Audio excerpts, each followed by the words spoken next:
Yo quiero referirme, señor presidente, y la opinión pública nacional, básicamente a las razones que creo mueven a la gente a las calles de manera masiva y de manera contundente y permanente. Esta movilización pasará el año entrante y escalará. Lo que he visto aquí entre todo el gobierno presente y algunos miembros del comité de paro es pensar que la gente ha salido a las calles por unos anuncios, unos hechos, unos proyectos futuros de reformas. Completamente equivocados. La gente no está saliendo a la calle por esos anuncios que unos gremios, unas personas, como dice la ministra del Trabajo, que no puede ella evitar, han pronunciado. Esa es una manera de no entender lo que está pasando en la sociedad colombiana. La sociedad colombiana está saliendo a las calles por leyes existentes, por unas realidades existentes, no futuras, no programadas, no anunciadas. Porque al cabo de un cuarto de siglo más o menos, se ha percatado de que esas leyes le conculcan derechos fundamentales. Tenía que pasar medio siglo, 25 años. En el caso de la ley 100, de la ley 50, de la ley 30, porque no había otra manera de percibir en la vida cotidiana que esas leyes, contrario a lo que decían, no garantizaban derechos. La gente está en las calles porque sabe que no hay calidad en la salud pública que la ley 100 prescribió. La gente está en las calles porque saben que a pesar de haber ahorrado 25 años en fondos privados de pensiones, los fondos privados de pensiones creados en la ley 100 no dan pensión. Los engañaron, los estafaron, se sienten estafados. Es clase media que ahorraba en los fondos privados y que se han dado cuenta que han invertido los ahorros de su vida en un negocio de dos grandes sujetos muy poderosos en Colombia, Luis Carlos Sarmiento y el Grupo Empresarial Antioqueño, que se quedaron con los ahorros, que los usaron en sus lógicas empresariales. La juventud que sale a las calles, el muchacho Dylan que mató el Estado, no estaba en una universidad, ni pública ni privada, se graduaba ese año en el bachillerato, lo que quería era ingresar a una universidad. La mayor parte de la juventud colombiana sabe y no está en el desacierto, no la han mal informado, no se ha engañado, no ha sido manipulada, que la mayoría de ellos no pueden ingresar ni ingresarán en su vida a ninguna universidad, porque la ley 30 no lo permite, no le financia la posibilidad de acceder a una universidad pública gratuita. Usted hablaba de los 9 millones de personas que no tienen derechos, dice usted, que no tienen salarios, que están por fuera de todo. ¿Usted sabe qué pasaría en esas familias si los hijos de esas familias pudieran ingresar a una universidad? ¿Cuánto vale eso? ¿Ha hecho el cálculo, ministra del Trabajo? Vale 14 billones de pesos al año que toda la juventud entre a una universidad. ¿Y esos 14 billones lo tenemos? Solo miren la reforma tributaria y lo que le van a reducir a las empresas, ministro de Hacienda, y ahí tiene la plata. Pero no. Aquí no se trata de que la juventud toda de Colombia pueda ingresar a la educación superior. Eso no se ve como la salida de la pobreza. No se ve como la salida de la desigualdad social. Usted, ministro de Hacienda, acaba de dar una explicación, le quiero decir, irreal, del problema de la desigualdad social y la pobreza en Colombia. No es que es un problema de legalidad. Eso escribió Duque en el programa. Eso no es cierto. No es porque hay una formalidad y una informalidad que divide la ley por lo cual Colombia es uno de los países más desiguales del mundo o tiene los niveles de pobreza que tiene. No, es porque a la juventud no se le deja estudiar. Senador del Partido Conservador, ¿usted qué dijo? Es que hay que lograr que la expresividad individual se pueda plasmar en la economía, ¿sí? Dele educación a la juventud. Eso no es socialismo. Esa es la economía del siglo XXI. ¿Cuánto vale? 14 billones.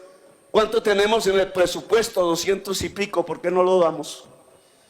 Porque no entra en la cabeza de quienes gobiernan en Colombia. No existe esa voluntad política.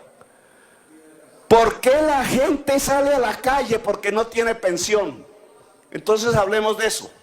25 años de existencia de la Ley 100 y de los fondos privados de pensiones. 2 fondos privados administrados por 2 grupos. Uno, Luis Carlos Sarmiento. El otro, el Grupo Empresarial Antioqueño. Manejan 200 billones de pesos. ¿Cuánta gente se ha pensionado en esos fondos? 300.000. La inmensa mayoría de los cotizantes, 8 millones, no tienen pensión. Los estafaron. Dice la ministra del Trabajo, uy, es que ojalá el ministro de Hacienda me dé unos recursitos porque tenemos 150.000 en adulto mayor.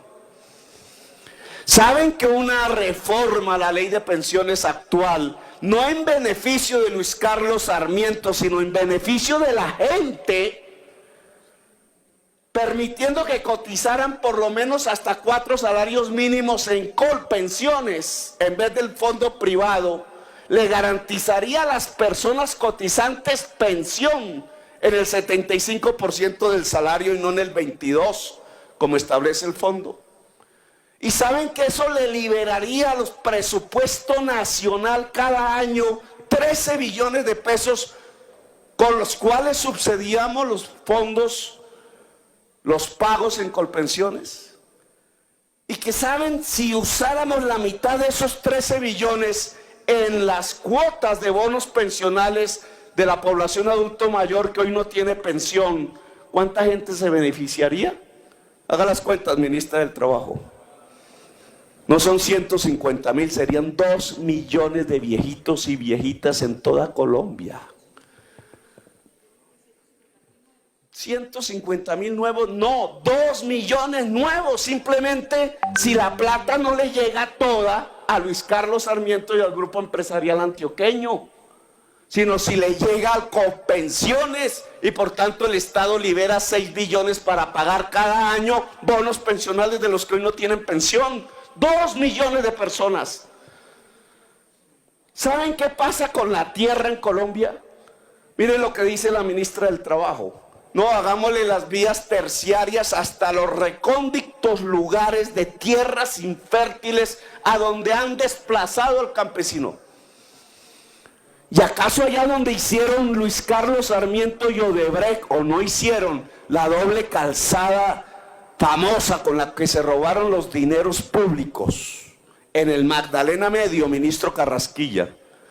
¿Acaso esa tierra que ya tendría doble calzada pavimentada no está llena de un grupo de 50 terratenientes derivados del narcotráfico que desplazaron violentamente al campesinado del Magdalena Medio? Porque esas zonas no son de reforma agraria. Es que entregar la tierra, señor ministro Carrasquilla, a los campesinos no es la forma de disminuir la desigualdad social, superar la pobreza y, óigame bien, Carrasquilla, desarrollar el capitalismo en Colombia. Es que el socialista Petro, entonces quieres el comunismo. No, el capitalismo. Usted ha visto en Estados Unidos o en Europa que la tierra se le entrega a los mafiosos feudales para que no produzcan. ¿Dónde? ¿Qué país? ¿Qué estado de los Estados Unidos tiene eso? No, lo tiene Colombia. ¿Y sabe por qué? Porque los dueños del poder son una clase, los terratenientes improductivos de Colombia, que al mismo tiempo son los dueños de los bancos. Y este Congreso, y este gobierno, y ese partido de gobierno obedecen a esos intereses. Y esos intereses no son productivos, no son capitalistas, son feudales, son mafiosos. Por eso tenemos esta desigualdad. Por eso las leyes vigentes, y quiero que esto se me entienda bien, leyes que se hicieron a finales del siglo XX, la 100 entre César Gaviria y él, la 50 entre César Gaviria y él, la 30 de César. Concluya, senador. Esas leyes son una contrarreforma a la Constitución del 91 que pregonaba garantizar los derechos universales a la educación, a la salud, a la pensión, a la estabilidad laboral. ¿Saben qué está haciendo la gente en las calles? Reclamando la reforma de esas leyes para volver al espíritu de los derechos de la Constitución del 91. O el gobierno acepta esa negociación, que en cierta forma significa superar el neoliberalismo como forma de regulación de un capitalismo raquítico en Colombia, o se conquistan las urnas. Yo invito a Duque. Termine, tiene 30 segundos, senador. Sus senadores me están acusando. Invito a Duque a negociar con el movimiento que está en las calles, que la superación y las reformas de unas leyes que ya demostraron en la práctica que no garantizan derechos, la ley 100, la ley 50, la ley 30 y otras, para superar el neoliberalismo, porque es insostenible en la sociedad colombiana y en el mundo de hoy. Negocie, habrá mucha paz. Él se fortalecerá como presidente de la República y se fortalecerá la democracia y a usted, senador, tiene